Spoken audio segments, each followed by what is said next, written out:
ওই কিছু লোক আছে ধরাকে সরাজ্ঞান করে যে আমার থেকে বড় কেউকেটা কেউ নেই, যারা ভাবে তাদের জন্য কিন্তু তৃণমূলের দরজা আগামী দিন বন্ধ থাকবে। আর যারা ভাবছে এলাকা দখল করে ময়ূরেশী পাট্টার মতো দল চালাবো, তাদের কিন্তু কপালে বিপদ আছে। গোষ্ঠীদ্বন্দ্ব নিয়ে যে প্রশ্ন আপনারা তুলছেন, একটা রাজনৈতিক দল যখন বড় হয় তখন এই জিনিসগুলো স্বাভাবিক। গোষ্ঠীদ্বন্দ্ব কি বিজেপিতে নেই?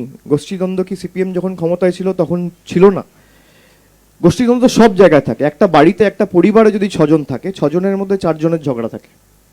সেখানে একটা রাজনৈতিক দল যার লক্ষের উপর পদাধিকারী, 50,000-এর উপর নির্বাচিত প্রতিনিধি, পঞ্চায়েত স্তর যদি আপনি দেখেন, বুথ সভাপতি যদি আপনি ধরেন, পঞ্চায়েত সমিতির সভাপতি যদি আপনি ধরেন, অঞ্চল সভাপতি যদি ধরেন, ওয়ার্ড সভাপতি যদি ধরেন, তাহলে লক্ষের উপর দলীয় পদাধিকারী।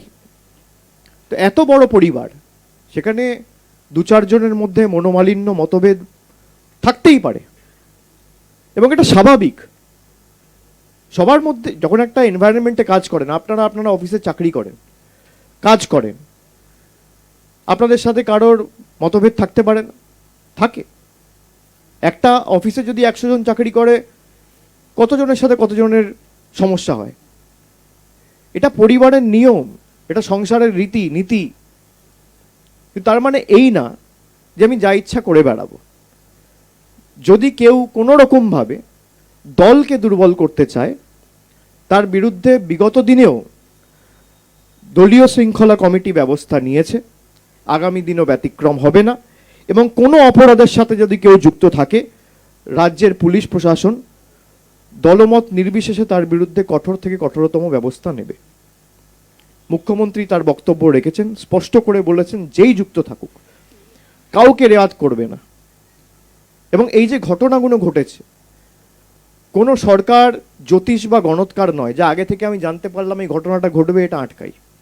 একটা ঘটনা ঘটার পর রাজ্যের জেলা প্রশাসন বা রাজ্যের পুলিশ প্রশাসন কি ব্যবস্থা নিচ্ছে তার উপরে অনেক কিছু নির্ভর করে।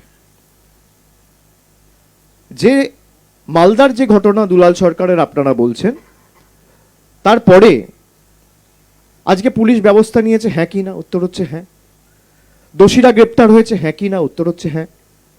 আপনারা আরজি কর দিয়েই বিচার করুন।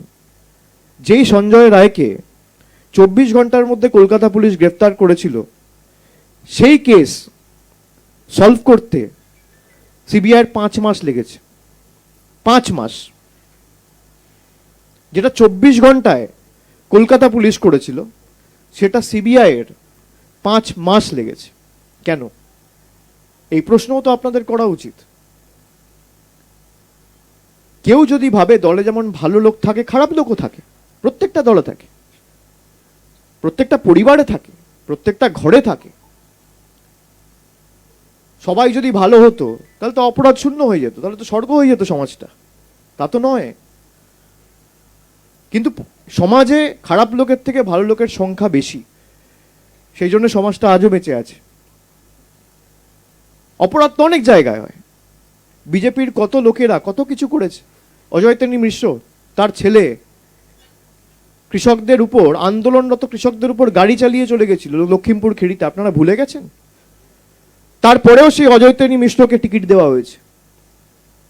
বিজেপি ব্যবস্থা নিয়েছে। আপনারা বলছেন বিরোধীরা প্রশ্ন করছে। বিরোধীরা কে? সিপিএম। ভুলে যাচ্ছেন সিপিএম এর অত্যাচার। ধানতলা, বানতলা, চমকাইতলা, সিঙ্গুর, নন্দীগ্রাম, নেতাই, একের পর এক গণহত্যা। কেশপুর, গড়বেতা, চমকাইতলা। ভুলে যাচ্ছেন বিজেপির অত্যাচার। উন্নাওয়ের এমএলএ, যিনি ধর্ষণের সাথে নিজে সরাসরি অভিযুক্ত ছিলেন, তাকে বিজেপি লালন পালন করে রেখেছিল। সুপ্রিম কোর্টের অর্ডারের পর বরখাস্ত করেছে, বহিষ্কার করেছে।